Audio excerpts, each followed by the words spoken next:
Hello friends. Well, first of all, my apologies for not having come out with a video for quite some time. I was tied up in a few things. A lot of you have been asking me, sir, इतने सारे IPOs आ रहे हैं, आप किसी पे भी review नहीं कर रहे. Well, after having spent 30 years of my life in the capital markets, let me tell you something.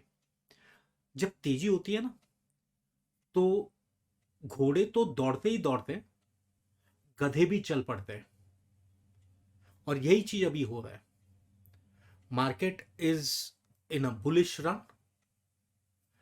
And during this phase, you're seeing IPOs of various colors and hues, जिसमें से ज्यादातर IPO, मैं ये नहीं बोल रहा हूं कि सारे IPOs, लेकिन ज्यादातर IPOs ऐसे हैं जिनको मैं दूर से बाय बाय करता हूं. See, when the market is in a bullish run, a lot of these fly by night operators, they want to encash the bullishness of the market and unlock their value in the promoter shareholding. मैं तो इन कंपनियों से दूर रहना ही prefer करता हूं. और ये जो घोड़े का दौड़ना और गधे का चलने का जो एग्जाम्पल है ना, ये खाली स्टॉक्स का मसला नहीं है.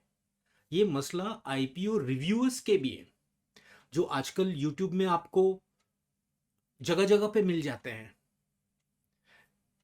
इन्होंने मार्केट की साइकिल तो देखी ही नहीं है. They have not seen the post 92 slump in the market. They have not witnessed the 2007 to 2009 जो मार्केट क्रैश हुआ था. ये सब तो ये देखे ही नहीं थे, तभी तो शायद इनके दूध के दांत भी नहीं टूटे थे.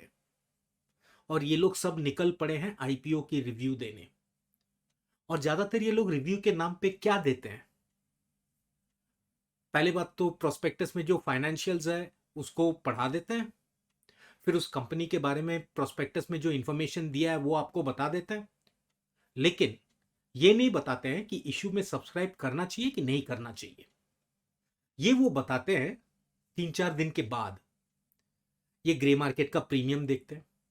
फिर जब इशू खुल जाती है, डे 1 और डे 2 का ओवर सब्सक्रिप्शन फिगर देखते हैं.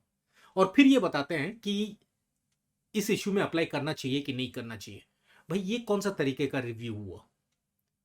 अगर आप सच्चे रिव्यूअर हो तो आपको तो डे 1 को ही पता चल जाना चाहिए ना कि इस कंपनी में अप्लाई करना चाहिए कि नहीं करना चाहिए. आपका व्यू ग्रे मार्केट प्रीमियम और ओवर सब्सक्रिप्शन के फिगर पे क्यों डिपेंडेंट है? ये 4 दिन में आपका व्यू ऐसा क्या चेंज हो जाने वाला है? तो इसका ये मतलब हुआ कि इनका तो कोई व्यू है ही नहीं. ये बस खाली ग्रे मार्केट प्रीमियम और ओवर सब्सक्रिप्शन के फिगर पे आपको बेवकूफ बनाए जा रहे हैं. अच्छे अच्छे इंट्रो दे देते हैं, फ्लैशी इंट्रोस, फ्लैशी थंबनेल्स, और एक घटिया सा रिव्यू.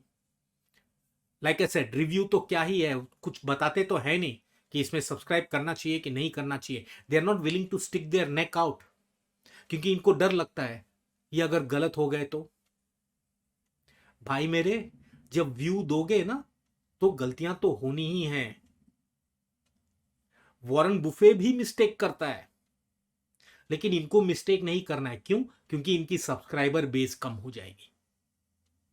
और इनको लोग जो हैं अपने फाइनेंशियल गुरु मान लेते हैं. सो व्यूअर्स, मेरा ये कहने का मतलब है कि जब भी कोई आईपीओ आता है तो प्लीज उसका प्रोस्पेक्टस आप देखिए, आप खुद पढ़िए. Try to understand what is written there. और अगर आपको ये चीज समझ में नहीं आ रही है तो हाथ जोड़ता हूं, आईपीओ से दूर रहिए. आप अपना पैसा म्यूचुअल फंड में लगाइए. You will be better of. क्योंकि जो चीज आपके समझ के बाहर है उसमें आप पैसा क्यों लगाना चाहते हो? और आईपीओ में इन्वेस्ट करने का आपका रीजन क्या है? दो ही चीजें हो सकती है. या तो आपको उस आईपीओ में वैल्यू नजर आ रहा है जो मीडियम टू लॉन्ग टर्म में आपको प्रॉफिट दिला सकता है, या फिर आप मार्केट को ट्रेंड करने की कोशिश कर रहे हो. That is what is called as gains on listing. भाई, अगर मार्केट ट्रेंड ही करना है और अगर लिस्टिंग गेन्स ही खाना है तो फिर इंट्राडे ट्रेडिंग क्यों नहीं कर लेते हो आप? यहां पे आप इतने एप्लीकेशंस डालोगे, जिस तरीके से ओवर सब्सक्रिप्शन हो रहे हैं उसमें से आपको ढंग का अलॉटमेंट तो मिलने से रहा. तो आपको जो मिलेगा वो तो एकदम छोटा लॉट मिलेगा। अब उसमें आप क्या ही ट्रेडिंग गेन्स या लिस्टिंग गेन्स कर लोगे। इससे तो अच्छा आप इंट्राडे ट्रेडिंग कर लो ना, आपको जितना लॉट चाहिए उतना मिल जाएगा।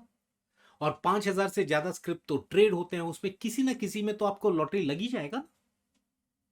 वैसे भी आप लॉटरी का ही गेम खेल रहे हो ना, कौन सा आप अपना रिसर्च और रिव्यू कर रहे हो, क्योंकि अगर आप अपना रिसर्च और रिव्यू करते तो इन आईपीओ रिव्यूअर्स के ऊपर आप डिपेंडेंट तो नहीं रहते।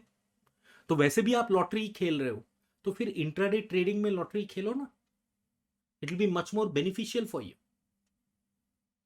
So please don't waste your time on these so-called reviewers who do not give you a view as to whether to subscribe or not in their first review। जो भी reviewer आपको ये बोलता है कि क्या मैं सब्सक्राइब करूंगा कि नहीं, ये देखने के लिए आप और थोड़ा इंतजार करिए, मान लीजिए वो फ्रॉड है, उसका कोई व्यू है नहीं, वो ओवर सब्सक्रिप्शन देखने वाला है, ग्रे मार्केट प्रीमियम देखने वाला है और फिर सब्सक्राइब करने वाला है। ये ऐसा थोड़ी इन्वेस्टमेंट होता है। This is not investing. And please do not treat stock market as a hobby.